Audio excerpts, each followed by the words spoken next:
En choisissant le titre « Emma écrivaine », qui est un peu cryptique, je rappelle en fait que Michel Audin est membre de l'Oulipo, l'ouvroir de littérature potentielle. Parce que dans ce groupe, c'est à travers nos initiales qu'on se désigne. Donc je vois FF au fond, PF au fond pour Paul Fournel, Frédéric Fortet, et c'est une habitude de s'appeler par nos initiales. Emma écrivaine. Donc, l'ouvroir de littérature potentielle a été l'espace social où elle a pu articuler son goût pour la mathématique et pour l'écriture. Emma a été cooptée en 2009 et elle a cessé de venir fin 2024. Elle était quasiment toujours présente aux réunions, a rédigé quasiment tous nos comptes rendus et chaque fois elle s'essayait à expérimenter de nouvelles contraintes pour rédiger les comptes rendus de nos réunions. Elle est devenue pendant ces années la mémoire de l'Oulipo. Alors comment avons-nous connu Michel Audin à l'Oulipo ?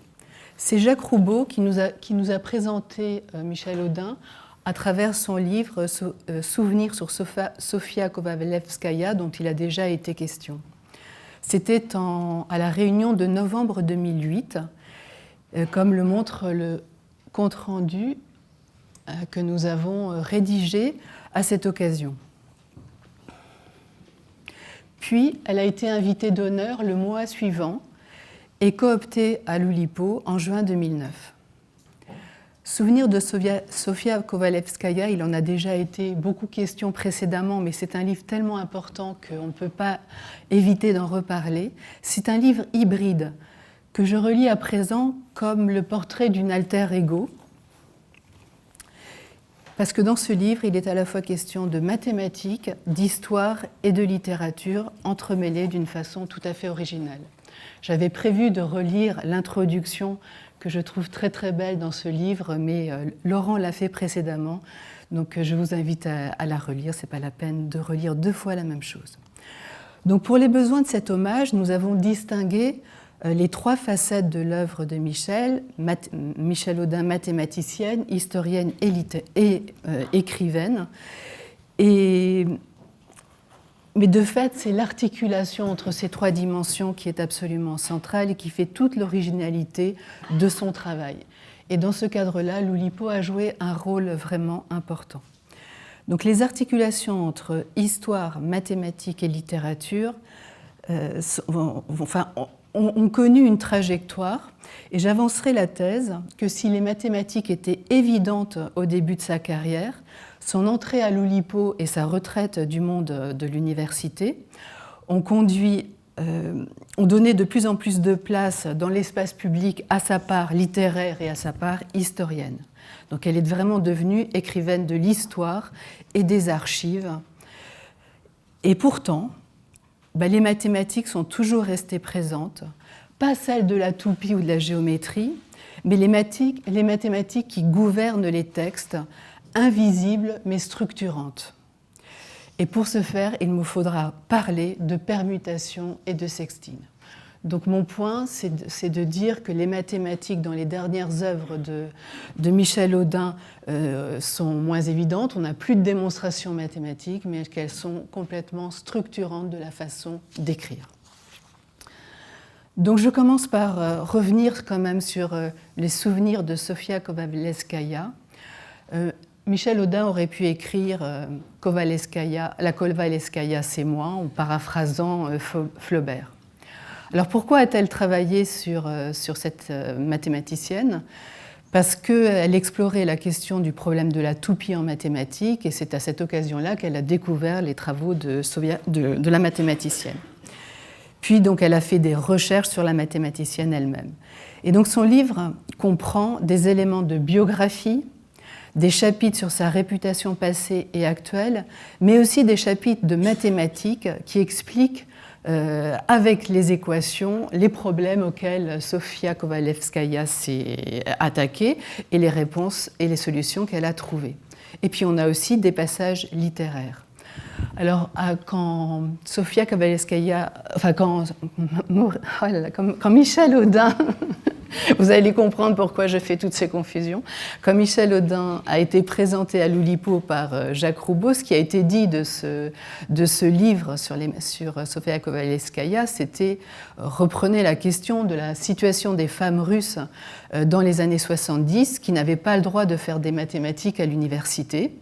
Et donc, pour pouvoir quitter la Russie, Sofia Kovalevskaya n'avait qu'une seule solution, c'était le fameux mariage blanc. Et donc elle se rend à Berlin. Elle n'a toujours pas le droit d'entrer à l'université, mais Weierstrass, professeur à Berlin, impressionné par ses talents, lui donne des cours particuliers.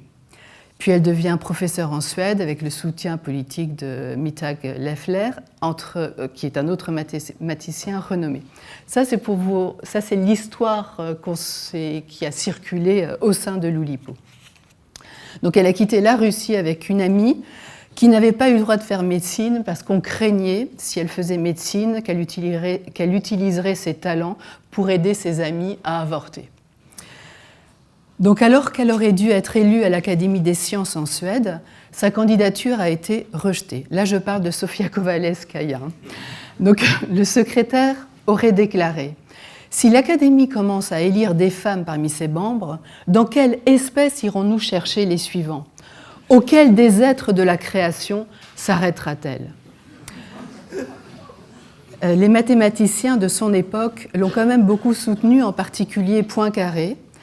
Mais Sofia Kovalevskaya meurt précocement d'une phtisie galopante et la postérité s'empressera de l'oublier et finalement le rôle de Michel Audin sera vraiment de la réhabiliter.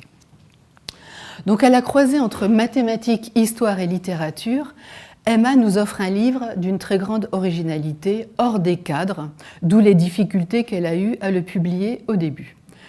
La lecture peut être parfois déroutante quand on passe d'un exposé du mouvement géométrique de la toupie à un passage sur la vie de Sofia et en passant par un pastiche de Calvino à partir des Cosmicomics.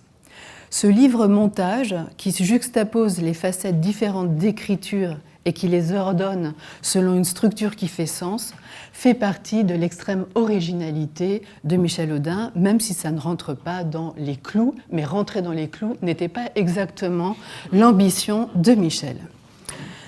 Ce qui frappe aussi dans ce livre, et que l'on retrouvera dans les différentes publications en ligne de Michel Audin, c'est le recours à l'image et à la photographie, non pas à titre décoratif, mais comme composante centrale de l'écriture.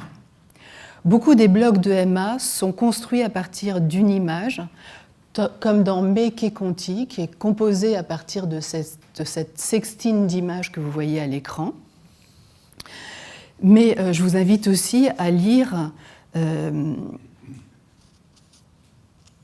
Oui, je vous invite évidemment à lire le projet de blog, enfin pas le projet, l'œuvre tentaculaire du blog sur la commune de Michel Audin, où chaque billet est articulé avec une image d'archive, image de document ou tout autre type d'image. Donc la question de l'articulation entre l'image et le texte fait partie aussi de son écriture et qui est beaucoup peut-être plus facilement visible dans les nombreux blogs qu'elle a écrits, mais qu'on voit aussi dans Souvenirs de Sofia Kovalevskaya. Donc après ce prologue sur Souvenir, qui est donc une forme d'alter ego de Emma, le cœur de mon intervention va porter sur les livres de famille de Michel Audin. Je prends Michel Audin au pied de la lettre. Au début de Berbessa, elle indique que ce livre est le 3e portant sur la famille. Elle écrit « J'ai déjà écrit et publié 2 livres sur l'histoire de ma famille. Celui-ci est le 3e. Je vais essayer d'expliquer de quoi il s'agit. Dans le premier, Une vie brève, je racontais la vie de mon père, Maurice Audin. Il avait 25 ans en 1957 quand il a disparu après avoir été arrêté et torturé par l'armée française. C'était à Alger pendant ce que l'on a appelé la bataille d'Alger. Ma motivation principale était qu'on ne parlait jamais que de sa mort et que je souhaitais parler de sa vie. Le 2e livre, Oublier Clémence, était consacré à sa grand-mère paternelle, Clémence Janet, une ouvrière en soie lyonnaise morte à l'âge de 21 ans. Presque à l'opposé, dans le 3e livre, Je vais parler de colons, et précisément des grands-parents de ma grand-mère paternelle et de leur installation au XIXe siècle en Algérie, dans la Mitidja. 3 ouvrages sur la famille, mêlant la grande histoire et la petite, s'appuyant sur des archives institutionnelles et familiales, fabriquant la mémoire du passé, travaillant à la frontière entre la présence et l'absence. Et dans ces livres, la question des contraintes est centrale. Les mathématiques ne sont pas présentes en apparence, mais elles structurent le récit. Chacun de ces textes est élaboré en suivant des contraintes. Et donc je vais devoir faire un préambule en parlant de la sextine, que vous connaissez sans doute tous, mais je reviens sur cette forme qui s'appuie sur des permutations mathématiques. Donc la sextine a été inventée au XIIIe siècle par le troubadour Arnaud Daniel.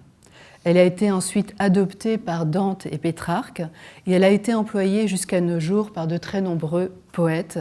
Et les membres d'Oulipo ont été nombreux aussi à réutiliser cette forme et à approfondir son analyse. Je vous invite, si ce n'est déjà fait, à lire le merveilleux ouvrage sur cette forme de Pierre Lartigue qui s'appelle « L'hélice d'écrire, la sextine ». Qu'est-ce qu'une sextine? Donc une sextine, je vais vous montrer tout de suite le poème d'Arnaud Daniel qui est la première occurrence de la sextine. Donc c'est un poème en 6 strophes composé de 6 mots rimes et ces 6 mots rimes changent de position selon la strophe. Donc le premier mot rime intra est en première position dans la première strophe. Il passe en 2e position dans la 2e, en 4e dans la 3e, en 5e dans... Non, voilà, vous voyez, il passe de la première à la 2e position dans la 2e strophe, 4e position dans la 3e, 5e dans la 4e, 3e dans la 5e et 6e dans la 6e strophe. Et s'il y avait une 7e strophe, on retrouverait la disposition des mots rimes de la première strophe. Donc c'est une structure en boucle où la position des mots rimes varie dans chacune des strophes en suivant une permutation mathématique et avec l'idée que s'il y avait une n+1 strophe, elle aurait exactement la même structure que la première strophe. Ça va ? Donc, on a une permutation mathématique assez sophistiquée qu'on peut facilement reconstituer à partir de cette spirale. Donc, si on a 1, 2, 3, 4, 5, 6 dans la première strophe, en suivant la spirale, on peut avoir la répartition des mots rimes dans la 2e strophe. Donc, ça ferait 6, 1, 5, 2, 4, 3, et ainsi de suite. Voilà, et donc, comme je vous le disais, s'il y avait une 7e strophe, on aurait la même structure. Alors, cette forme poétique basée sur une permutation a fait l'objet de beaucoup de travaux au sein de l'Oulipo. Un travail d'abord de généralisation, donc c'est qu'on doit à Raymond Queneau. Donc, Queneau s'est demandé quels sont les nombres qui permettent d'avoir exactement ce même type de structure. Quels sont les nombres n qui avec ce type de permutation, permettent de reboucler sur la structure de la première strophe à n+1. Et c'est ce qu'il appelle les nombres de Queneau.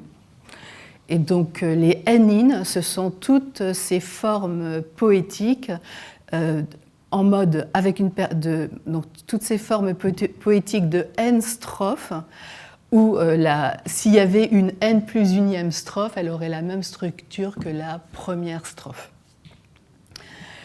Et donc plein de travaux ont été menés autour des n-ines et Michel Audin et Yann Monck ont été encore plus loin. Ils ont réfléchi aux formes de permutation pour tous les nombres qui ne sont pas des nombres de Queneau. Et ils ont appelé cela le monde des nonines. Voilà. voilà, Nonine. Et vous avez sur le site de l'Oulipo tous leurs travaux sur cette question des nonines. Alors vous me direz, mais pourquoi vous me parlez d'une forme poétique ? C'est pas exactement c'est pas exactement ce qu'on voit dans les livres de Michel Audin. On n'est pas face à des poèmes. Et en fait, Michel Audin a utilisé la sextine et ses formes de Hénine pour structurer la prose.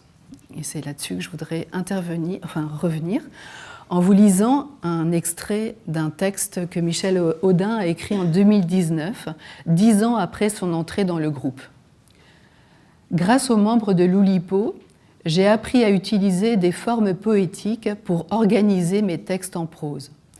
Je ne vais pas dresser ici une liste complète, ça n'en est pas le lieu. Juste 2 exemples. Une vie brève était construite sur une sextine sémantique que j'ai utilisée comme un moyen d'exhaustion des données du récit que j'écrivais, comme recours contre l'omission possible de telle ou telle trace. J'ai utilisé dans d'autres livres plusieurs formes poétiques, en particulier le pantoum.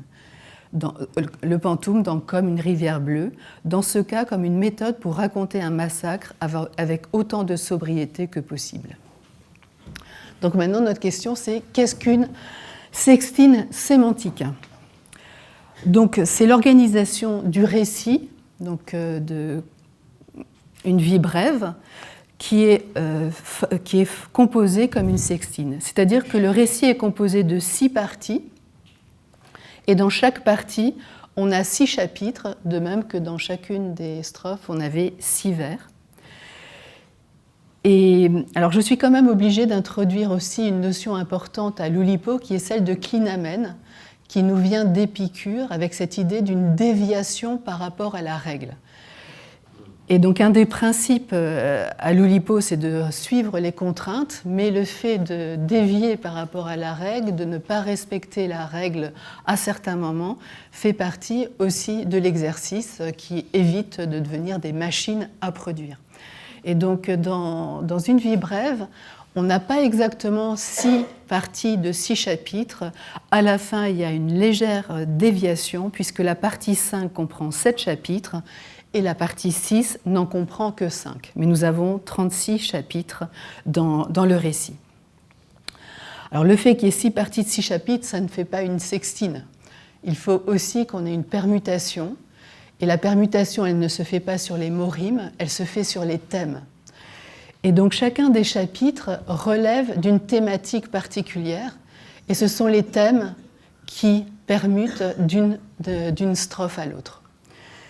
Alors si on prend la première partie, on pourrait dire que les thèmes des 6 premiers chapitres sont Emma, et là ce n'est plus Michel Audin mais Maurice Audin, famille, lieu, année, maths, archives.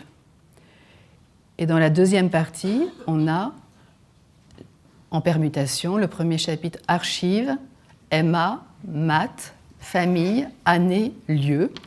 Partie 3, lieu, archives, année, Emma, famille, maths, etc.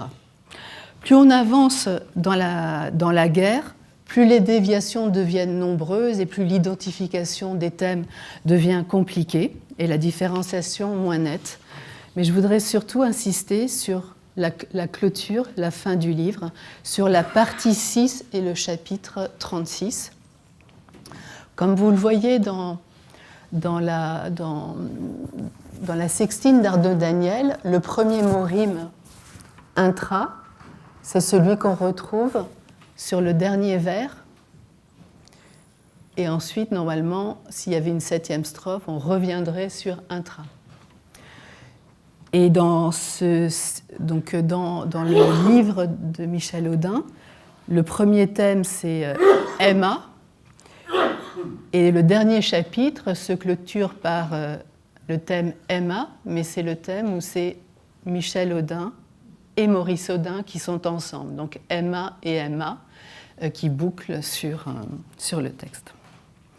Voilà, donc on voit bien que la boucle est bouclée, mais on voit bien à quel point aussi le recours aux structures formelles a été essentiel dans la composition de ces textes. J'en viens maintenant au deuxième texte, Michel Audin, ça va toujours. Oublier Clémence. Donc, Clémence est déjà présente dans Une vie brève, puisque Clémence est la grand-mère de Maurice Audin. Et elle avait déjà intrigué Michel Audin, et donc Michel Audin a poursuivi cette exploration. Emma n'avait jamais entendu parler d'elle dans sa famille et ne disposait d'aucun élément. Donc elle dit « Personne ne m'a jamais parlé d'elle ». Et donc la seule façon, les seules traces qui restent de cette personne, Clémence, sont les traces laissées dans les informations de l'état civil qu'elle a rassemblées et condensées en un paragraphe qui est le suivant. Clémence Janet est née le 2 septembre 1879 à Tournus, Saône-et-Loire. Sa mère était couturière et son père tailleur de pierre. Elle était ouvrière en soie. Elle s'est mariée le 27 février 1897 à Lyon, 5e arrondissement, et a donné naissance à 2 enfants, Antoine, 29 août 1897, 14 septembre 1897, et Louis, 13 février 1900, 23 juin 1977. Elle est morte à Lyon, 2e arrondissement, le 15 janvier 1901. Donc vous voyez par cette écriture ramassée, tirée de l'état civil, Michel Audin montre ce que Michel Perrault a longtemps expliqué dans ses travaux d'histoire, c'est que non seulement les femmes sont invisibles dans l'espace public, mais en plus les archives contribuent à une double invisibilisation des femmes, puisque le matériau des archives est toujours beaucoup plus faible pour les femmes que pour les hommes. Donc Michel Audin part de ce texte, et chapitre après chapitre, elle prend les mots, chaque mot ou chaque expression du paragraphe en suivant l'ordre des énoncés. Et pour chaque mot ou chaque expression, elle essaye d'explorer un pan du monde dans lequel a vécu cette femme, dans lequel a vécu cette femme, jusqu'à arriver au dernier chapitre, où ce qui est en gras, c'est le point final. Donc ça, c'est le paragraphe des archives, et vous voyez en gras uniquement le point final. Et elle écrit « Tout ce que je sais d'elle, je l'ai trouvé dans l'état civil. J'ai puisé dans la littérature et les livres d'histoire pour tenter d'approcher le monde qui fut le sien, au risque de l'oublier, elle. » Donc c'est un procédé de composition qui tente vainement de reconstituer quelque chose de la vie de l'ancêtre et qui se heurte à l'impossibilité, ou à l'extrême difficulté de la tâche. Pour finir, je reviendrai sur Berbessa, Mes ancêtres colons, qui vient juste de paraître. C'est le dernier livre écrit par Michel Audin. Il est publié aux éditions de l'EHESS et non pas à l'Arbalète ou aux éditions de Minuit. Il s'inscrit donc dans le champ des sciences sociales, mais dans une collection qui s'appelle Aparté et qui fait un pas de côté avec des textes, et je cite la maison d'édition, dans lesquels l'expérimentation des textes dans lesquels l'expérimentation narrative et subjective se mêle aux sciences sociales. La réflexivité scientifique y croise les interrogations littéraires et autobiographiques et s'empare d'expériences personnelles pour explorer de nouvelles configurations du savoir. Alors, au cœur de ce récit, on a une découverte fortuite, celle que fait Michel Audin dans les archives nationales d'outre-mer, grâce aux outils qui s'appellent les IREL, les instruments de recherche en ligne qui donnent accès à l'état civil colonial. Donc Michel Audin a cherché tout autre chose et elle a découvert qu'on pouvait aussi accéder aux archives d'Algérie. Et donc, comme dans Citizen Kane, le livre est centré sur l'enquête que mène Emma autour de ses sources, sur son travail de recherche et d'exploration des archives et sur les découvertes qu'elle fait au fur et à mesure, les manques, les impasses qu'elle rencontre au fil de sa navigation. Donc elle navigue dans les outils numériques du présent à la recherche du passé et en particulier à un moment très émouvant où elle trouve sur Google Maps Berbessa en France et en même temps qu'il y a Berbessa en Algérie parce que les membres de sa famille qui sont revenus en France ont appelé leur résidence Berbessa et donc on a une duplication entre le monde algérien et le monde français qui est tout à fait étonnante. Donc alors, ce qui est très marquant, c'est que Michel Audin a une capacité à rendre compte de son travail d'enquête et de son travail de recherche numérique qui est tout à fait exceptionnel. Un des problèmes du numérique, c'est qu'on passe des heures à faire des recherches, mais d'écrire le travail d'enquête, le travail progressif de découverte, les difficultés qu'on rencontre, les impasses, je ne pense avoir vu personne le faire aussi bien que Michel jusqu'à présent. Donc à travers sa recherche sur ses ancêtres, elle fait un travail politique. Elle expose les conditions préalables à toute entreprise de réconciliation entre les deux bords de la Méditerranée, entre la France et l'Algérie. La reconnaissance des faits et le dévoilement des secrets.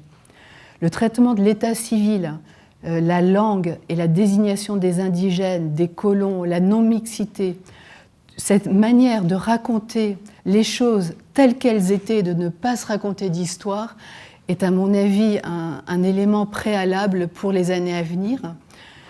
Et elle le fait à la fois pour l'histoire, mais elle le fait aussi pour les familles, en cherchant toujours à ouvrir les secrets de famille, à les dévoiler. Elle déteste les secrets de famille, en montrant les enfants morts, dont on ne parle pas, en parlant des fous mis dans les asiles et qu'on oublie, et en parlant toujours des dominés. Donc la mort que l'on cache.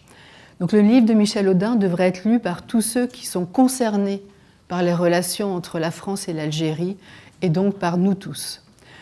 Bien sûr, il y a des traces de composition, il y a des traces de sextine dans ce livre, 36 chapitres, 6 parties aussi, avec des thèmes qui reviennent, et donc il faudrait à présent mener un travail à partir des archives de Michel Audin pour voir effectivement comment elle a composé ce livre, et je suis sûre qu'on découvrira des tas de choses qui ne sont pas visibles à l'œil nu, mais qui mériteraient tout à fait d'être explorées.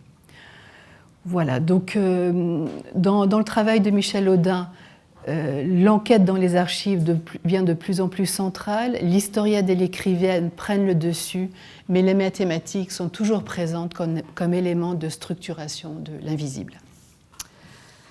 Je vous remercie.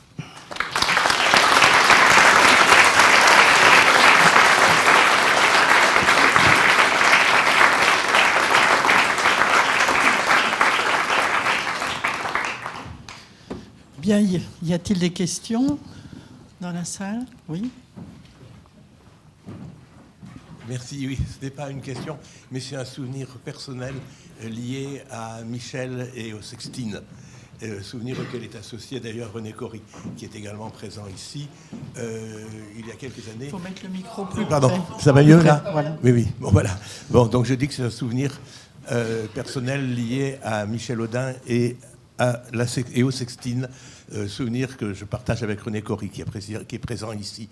Donc mon nom est Jean-Pierre Raoult, et il y a quelques années, quand j'étais président du comité scientifique des IREM, les instituts de recherche sur l'enseignement des mathématiques, nous avions organisé un séminaire d'une semaine à Lumini autour des IREM.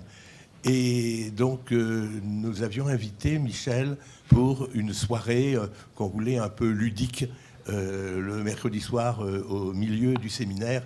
Et elle était venue nous faire un exposé, justement, avec le poème qui a été présenté tout à l'heure.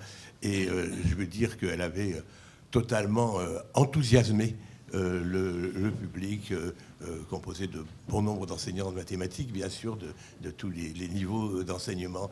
Et René Cory avait introduit ça et ça était tout à fait dans l'esprit de ce que pouvait faire Michel par une espèce de bouquet d'anagrammes autour du nom de Michel Audin. D'autres questions? D'autres souvenirs? Non. Oui. Alors le micro arrive. Il a parlé. Oui, bonjour, merci. Merci beaucoup pour ce que vous avez dit. À la fin, vous avez parlé des archives de Michel Audin. Moi, j'ai passé beaucoup de temps sur Internet à lire ses textes. Je ne l'ai jamais connu, mais j'adore lire ces trucs, quoi. Et je ne sais pas s'il y avait une idée de peut-être centraliser un peu les... Enfin, je ne sais pas comment ça se passe, la gestion des archives, mais s'il y avait un moyen de peut-être centraliser ces textes-là. Enfin, s'il y avait des gens qui avaient déjà peut-être pensé. Je laisse peut-être Claude répondre.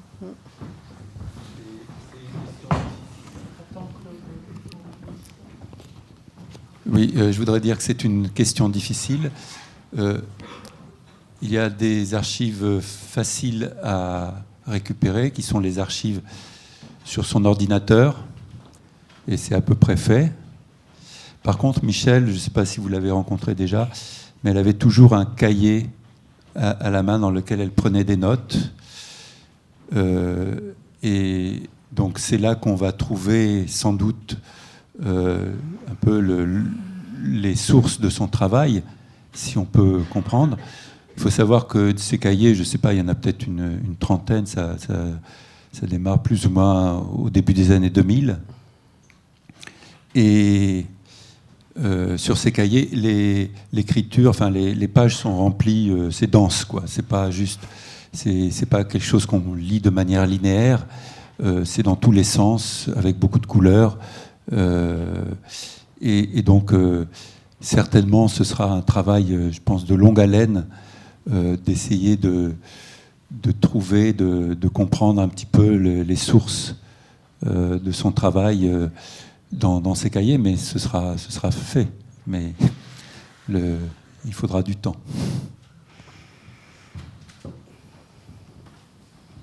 Merci. D'autres questions? Oui.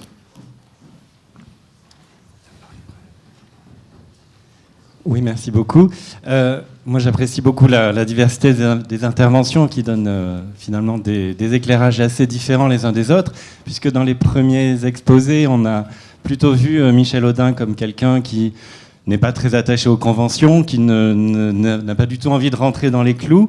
Et puis là, on la découvre un peu sous un autre jour pour son travail littéraire. Au contraire, on a l'impression qu'elle va plutôt rechercher des règles, alors des règles qu'elle choisit elle-même et avec l'Oulipo, mais que pour ce travail qui est d'un ordre complètement différent, de l'ordre de la création, là, elle est plutôt à la recherche de règles que peut-être elle fuyait dans d'autres domaines. Pas mal.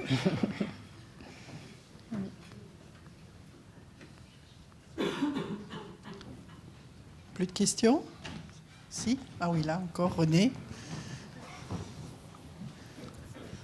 Oui, je voudrais dire un mot sur la façon dont elle a accompagné sa famille, sa mère, son frère, dans le combat pour honorer la mémoire de Maurice Audin, pour que cette horrible histoire ne soit pas oubliée. Et donc, il y a eu évidemment le comité Audin, alors que Michel était encore une toute petite fille. Mais ensuite, il y a eu tout le combat qui a duré jusqu'à la reconnaissance par le président de la République de la responsabilité de l'État dans l'assassinat de Maurice Audin. Et Michel a toujours accompagné ce combat. Elle n'a jamais voulu se mettre en avant pour des tas de raisons, mais elle était présente pour nous accompagner. Quand je dis nous, c'est l'association Josette et Maurice Audin qui a été créée en 2004. Donc une quarantaine d'années après que le comité Audin ait cessé ses activités après l'indépendance de l'Algérie. Et je voulais dire que pour nous, mathématiciens, Audin, c'était un sujet archi connu pendant très longtemps. Enfin, quand on était étudiant quelque part en mathématiques, on avait forcément entendu parler de Maurice Audin, du comité Audin, du combat qu'on menait, Vidal-Naquet, Schwartz, etc. Et je voudrais dire que malheureusement aujourd'hui, cette mémoire est en train un petit peu de diminuer. J'ai autour de moi des étudiants, mais malheureusement aussi des enseignants, des chercheurs, qui ne savent plus forcément ce qu'était l'affaire Audin, ce qui était même Maurice Audin. L'association Josette et Maurice Audin continue de travailler. En particulier, elle fait vivre le prix Maurice Audin de mathématiques, qui depuis 2024 est parrainé en plus de la SMF, de la SMAI et de l'association Josette et Maurice Audin et de nos partenaires algériens par l'Académie des sciences qui a pris en main l'organisation concrète de ce prix. 2026, ce prix est décerné tous les 2 ans à 2 mathématiciennes ou mathématiciens, l'une exerçant en France et l'autre exerçant en Algérie. Donc 2026, c'est l'année. Le dernier prix remonte à 2024. 2026, c'est la prochaine édition. Je pense que l'appel à candidature va être lancé au mois d'avril. Et probablement, il y aura la proclamation du prix à l'automne. Et je voulais juste dire que, bien sûr, la reconnaissance par Emmanuel Macron de la responsabilité de l'État, pour beaucoup de gens, constitue la fin de l'histoire. Mais en réalité, ce n'est pas la fin de l'histoire, parce qu'il demeure des tas d'interrogations sur les circonstances dans lesquelles Maurice Audin a été assassiné, où se trouve-t-il, et surtout sur tous les disparus, entre guillemets, de la guerre d'Algérie. L'association 1000 autres essaye de recenser collecte des témoignages des familles de disparus qui, comme Maurice Audin, ont été liquidés, quoi. Bon. Et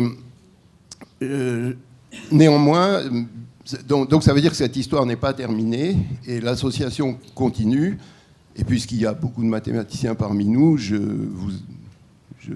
me permets de vous inciter à suivre les activités de l'association Audin. Pourquoi pas d'y adhérer, c'est maintenant facile, c'est en ligne. Il suffit d'aller sur le site de l'association, vous tapez AJMA, Association Josette et Maurice Audin, et vous y arrivez. Voilà.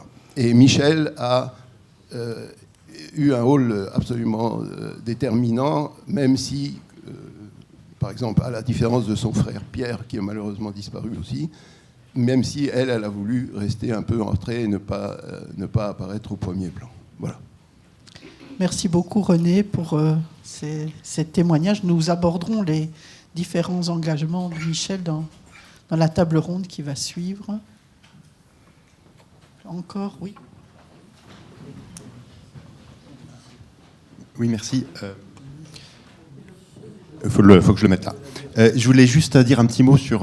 moi, je n'ai pas eu la chance de connaître Michel Audin, mais il y a un texte qu'elle a écrit qui m'a beaucoup marqué, que j'ai lu à l'époque. C'était son conseil aux auteurs de textes mathématiques. Donc justement, on rejoint les différents aspects, les mathématiques et l'écriture.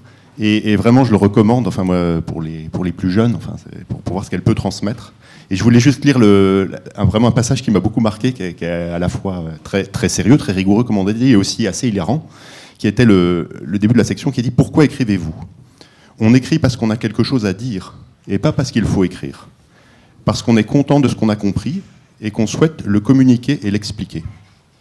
Par exemple, on ne commence pas une thèse par « Le but de cette thèse est de munir son auteur du titre de docteur. » Sauf par antiphrase, si l'on est tout à fait certain que ce que l'on a mis dans sa thèse est vraiment intéressant. Et là, elle a une référence. Voilà. Merci. Oui. D'autres interventions ? Non, alors on va remercier encore une fois Valérie pour ce bel exposé. Bonne journée.